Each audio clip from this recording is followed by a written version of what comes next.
Good morning, students. Today we will learn a new topic, that is preposition. Okay. First of all, we will see what is its definition.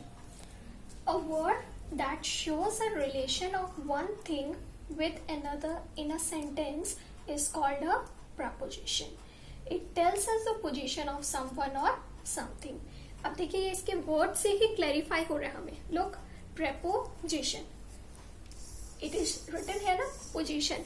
आप ये position से ही clarify हो गया कि यानी कि preposition वो वर्ड्स होते हैं जो हमें किसी भी चीज का पोजीशन बताते हैं.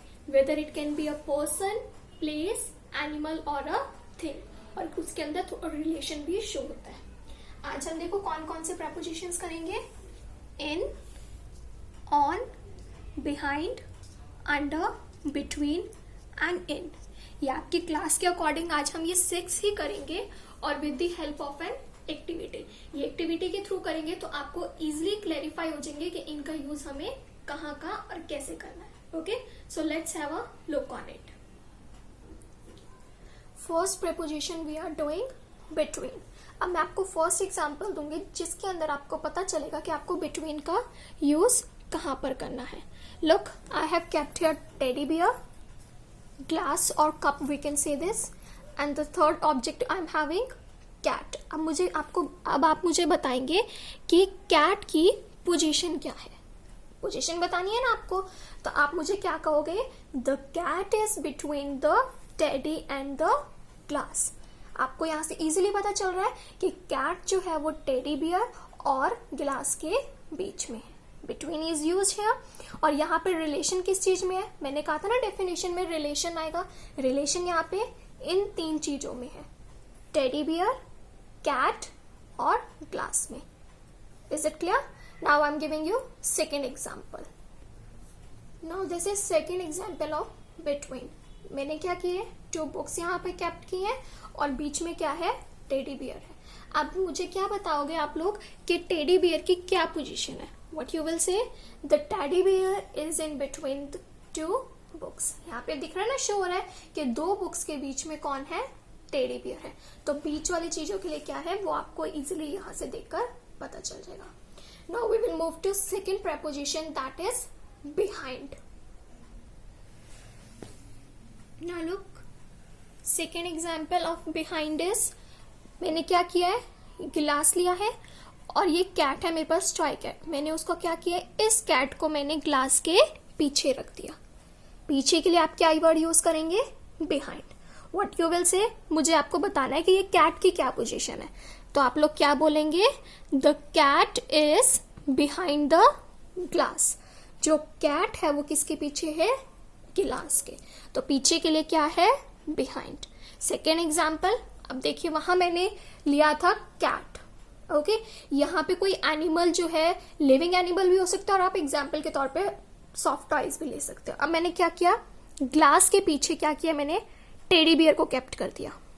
ठीक है, तो अब आप क्या बोलेंगे, the teddy is behind the glass.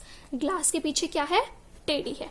आप इसको थोड़ा सा मोल्ड भी कर सकते हैं. अब मैं ग्लास को अगर पीछे रख दूं तो क्या बोलूंगी मैं, the glass is behind the teddy. Okay, now third preposition, that is under. We will. अब हमने क्या लिया, third preposition, that is under. Under होता है किसी भी चीज के नीचे, यानी किसी सरफेस के नीचे चले जाना. अब देखिए ये कैट है, मैंने क्या किया, इसे एक टेबल के नीचे रख दिया. तो अब मैं आपसे पूछूं कैट की क्या पोजीशन है. What you will say, the cat is under the table. Okay, अब देखिए मैंने एग्जाम्पल चेंज किया. मैंने इस कैट की जगह पे न्यूज़पेपर रख दिया. मैंने आपसे पूछा वेयर इज अ न्यूज़पेपर. आप मुझे क्या बोलेंगे, यहाँ पर प्रेपोजिशन भी यूज हो गया. वो क्या है, the newspaper is under the table. Same way में मैं यहाँ क्या कर सकती हूँ, कुछ भी रख सकती हूँ. न्यूज़पेपर हो गया, डायरी हो गया, एनीथिंग, यानी कि किसी भी चीज के नीचे. Okay, now our next preposition, in. अब हम कौन से प्रेपोजिशन का यूज कर रहे हैं, इनका. इनका मतलब होता है किसी चीज के अंदर होना, यानी कि कोई चीज उसके अंदर चलेगी. अब देखिए मेरे पास ये एक स्मॉल डायरी है, ठीक है, और मेरे पास ये ग्लास है. अगर मैं इस डायरी को इस ग्लास के अंदर डाल देती हूँ, अब मैंने आपसे पूछा डायरी की पोजीशन के बारे में, या मैं पूछ रहा हूं आपसे where is the diary, so what you will say the diary is in the glass. Diary जो है ग्लास के अंदर है, यानी कि जब भी कोई चीज किसी चीज के अंदर होती है तो आप उसके लिए क्या यूज करते हो, इन का। अब देखिए मैंने दूसरा एग्जांपल लिया, इस कैट को मैंने इस ग्लास के अंदर डाल दिया, तो आप क्या बोलोगे, the cat is in the glass. ऐसे ही आप डिफरेंट डिफरेंट एग्जाम्पल्स लेके इसको प्रैक्टिस कर सकते हो। अब हम करेंगे next preposition, that is on. On preposition, अब देखिए ऑन होता है किसी चीज के ऊपर होना। अब ये मैंने ग्लास क्या किया, इसको उल्टा रख दिया, इस कैट को मैंने क्या किया, ग्लास के ऊपर रखा, ठीक है। अब मैंने आपसे कैट की पोजीशन पूछी है, तो आप क्या बोलोगे, the cat is on the glass, किसी चीज के ऊपर होना। ओके अब देखिए नेक्स्ट एग्जांपल, मैंने ये टेबल ली, उसके ऊपर मैंने ये बुक रखी है। अब आप बुक की क्या पोजीशन बताओगे, the book is on the table.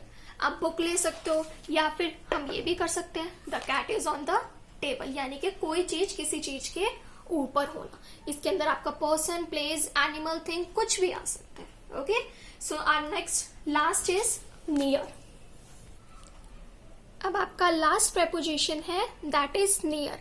Near होता है पास में। अब देखिए हम यहाँ पे कोई भी एग्जांपल ले सकते हैं, चाहे मैं टेडी को ले सकती हूँ, चाहे मैं कैट को ले सकती हूँ। मैं आपको दोनों लेके दिखाती हूँ। देखो मैंने पहले बात की कैट की, कैट कहाँ है, the cat is near the teddy, cat जो है टेडी के पास है।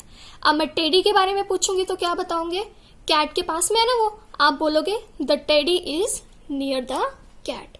जगह पूछने के लिए यूज हो गया ना कि कहां पर है, तो हम यहां से इजीली डिस्क्राइब कर सकते हैं। अब देखिए थर्ड एग्जांपल देती हूँ मैं आपको। मैंने क्या किया, एक ये टेबल ली और ये बुक्स ली। ओके मैंने ये बुक्स टेबल के पास में रख दी है, ठीक है। अब मैं आपसे बुक्स के बारे में पूछ रही हूँ कहां पर है, तो आप क्या बोलोगे, the books are near the table, the books are near the table. अब देखिए यहां से हमने 6 प्रेपोजिशंस की प्रैक्टिस करी है। तो ऐसे ही प्रेपोजिशंस आपको जब आप एक्टिविटी के थ्रू करते हो वो आपको इजीली एक्सप्लेन हो जाता है, अच्छे से समझ भी आ जाते हैं। ओके तो आपको ऐसे ही घर पे प्रैक्टिस भी करनी है। डिफरेंट डिफरेंट ऑब्जेक्ट्स जो आपके घर में अवेलेबल है उन्हीं चीजों को लेके आप इजीली घर पे इनको कर सकते हो, चाहे वो फर्नीचर है, चाहे वो सॉफ्ट टॉयज है, कुछ भी लीजिए, आप उनसे इजीली प्रैक्टिस करके इनको अच्छे से सीख सकते हैं। Okay thank you.